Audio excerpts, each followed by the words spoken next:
ഉള്ളി സവാള വട്ടത്തിലരിഞ്ഞ് അത് മാവിൽ മുക്കി ഇടുന്നു, പൊരിക്കുന്നു.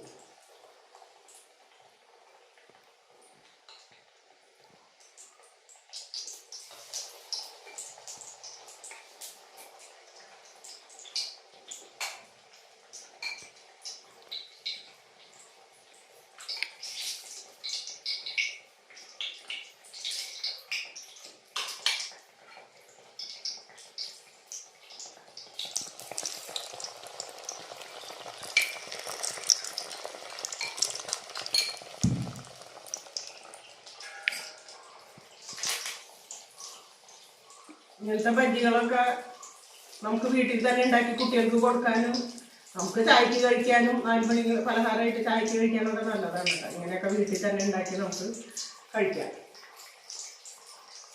പുറത്തുനിന്ന് വാങ്ങിക്കണേലും നല്ലതാണല്ലോ.